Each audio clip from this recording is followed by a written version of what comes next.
Les descriptions qui sont faites d'habitude de l'angoisse ne permettent pas du tout d'appréhender la principale souffrance et la principale angoisse des surdoués. Il y a dans une conférence quelqu'un qui a travaillé longtemps avec des enfants surdoués qui racontait que à un moment ou à un autre, ils ont tous posé la question « mais est-ce que je suis fou ?»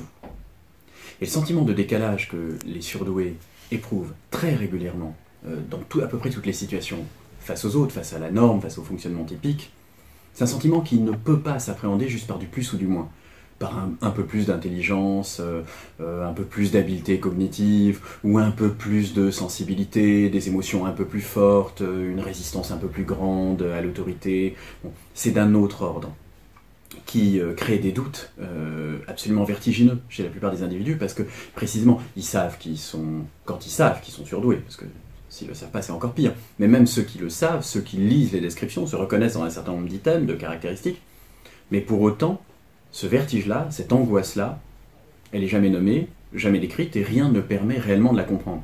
Il y a une métaphore qui revient assez souvent dans la bouche des surdoués, c'est la métaphore de la 3D. Comme si les autres, leurs interlocuteurs, les plus communs, étaient en 2D et qu'il y avait une dimension qui manquait. Bon, c'est quand même une métaphore qui parle. Et c'est précisément ce que nous avons essayé de comprendre, nous, d'abord, au fond, parce qu'on l'a ressenti. Finalement, si c'était d'ailleurs, ce serait pas très angoissant. Si ça n'était qu'un peu plus d'habileté cognitive, quand on est un peu plus habile, c'est pas angoissant. On sait à quoi l'attribuer. Si on parle que de ça d'ailleurs, dans les moments où on fait un raisonnement assez complexe et on s'aperçoit que l'interlocuteur n'a pas les outils logiques ou les outils culturels ou des outils éventuellement cognitifs pour suivre, c'est frustrant éventuellement, mais c'est pas angoissant. Ce qui est plus angoissant, c'est par exemple cette situation extrêmement fréquente où le surdoué est avec un interlocuteur, discute, l'autre convient, fait le raisonnement aussi, et tout d'un coup il y a une contradiction qui est flagrante pour les deux, qui n'est pas flagrante pour un seul des deux. Et puis l'autre s'en accommode. Un exemple, par exemple, en salle des profs. J'ai été prof longtemps, ça m'est 1000 fois arrivé de discuter avec mes collègues de l'absurdité de la procédure habituelle du cours, le cours dicté au collège ou au lycée. On sait très bien que les neurobiologistes savent très bien que c'est une absurdité, que quand les élèves s'ennuient, en fait, ça n'aide même pas à retenir par cœur. Et les profs le disent, ils le savent. C'est-à-dire qu'ils savent très bien que la manière de faire cours est assez absurde, que les élèves ne retiendront rien, que voilà, ils peuvent critiquer l'institution longuement. Ils vont la critiquer, on va la critiquer ensemble en salle des profs, pendant un quart d'heure, une demi-heure, on va en pointer ensemble absolument toutes les absurdités. Ils savent très bien que quand les élèves ont envie d'apprendre, envie de comprendre, ils sont performants, et que donc le vrai problème est là.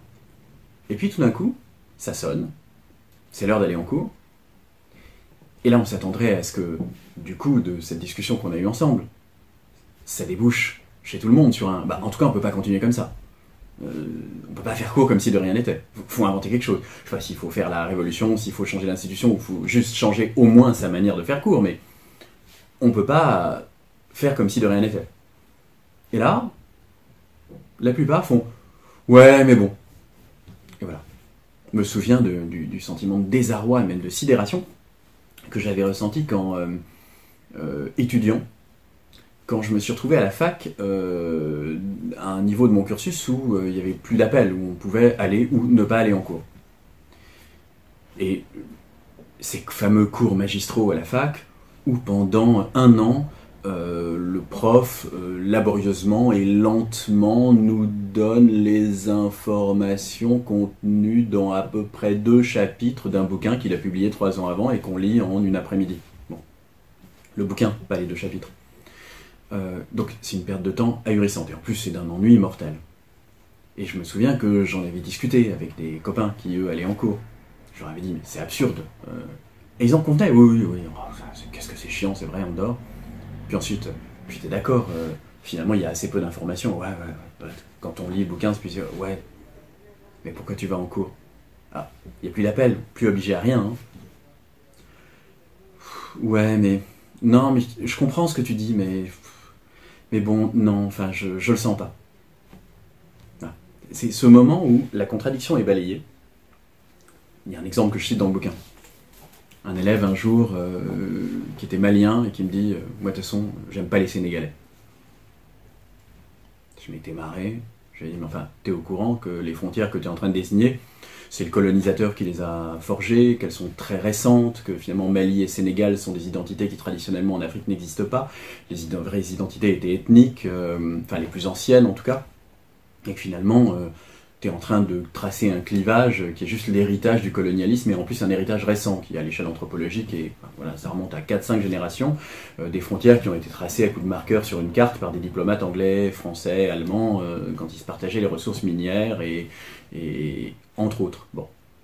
Ils savaient tout ça. Il dit oui. N'empêche, j'aime pas les Sénégalais. Et c'est là que c'est sidérant. Ça, c'est une situation que tous les surdoués ont connue. Le moment où la contradiction elle est flagrante, elle est tellement énorme qu'on peut pas se dire ah non mais les autres l'ont pas vu. Non, parce que pour la voir, il faut être vachement intelligent. Comme moi je suis vachement intelligent, j'ai un QI comme ça, donc forcément. Non, pas du tout. La contradiction elle est énorme. C'est une espèce d'éléphant au milieu de la pièce. Tout le monde la vu. Certains la nomment même. Tout le monde la voit, puis tout d'un coup, bon, mais enfin en même temps, si on va pas la traiter parce que c'est trop compliqué. Et donc on se met à tourner autour comme si de rien n'était. Enfin, allez, on fait tous semblant de pas l'avoir vue et on continue la routine. Ça.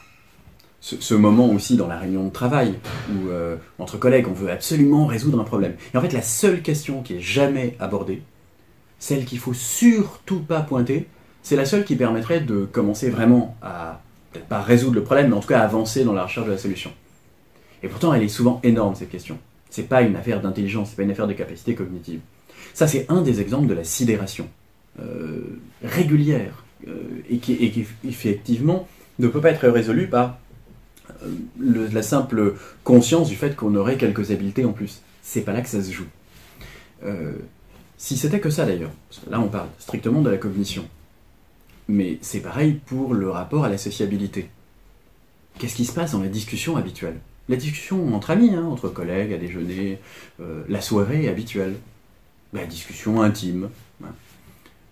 Si on regarde bien, si on observe avec attention, la plupart du temps, il s'agit d'une espèce de rituel où chaque geste quasiment et chaque parole est déjà programmée à l'avance. Chacun tient une posture, la posture qu'il est censé tenir, je ne sais pas moi, de l'intellectuel de gauche, quadragénaire, du bourgeois installé, de centre droit, etc., enfin de la féministe, bon.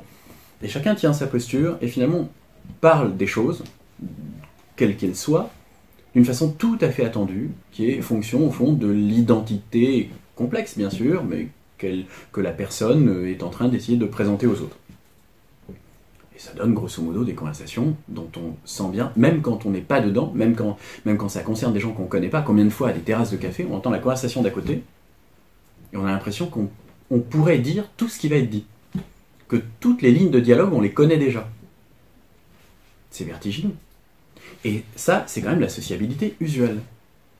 Et les surdoués suffoquent là-dedans.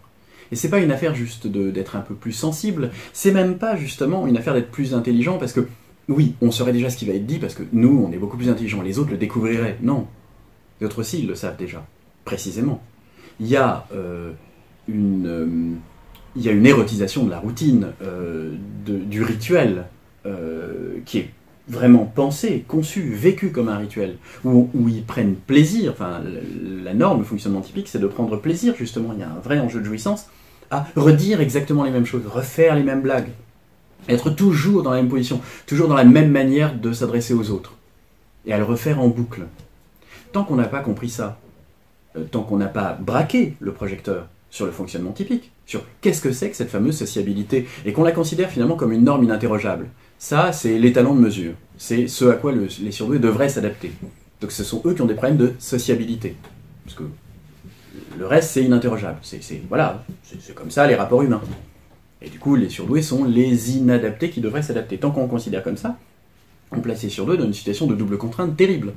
Non seulement on ne leur permet pas du tout de comprendre pourquoi ils suffoquent dans bon nombre de situations usuelles, mais surtout, on leur donne comme seule perspective quelque chose qui est rigoureusement impossible.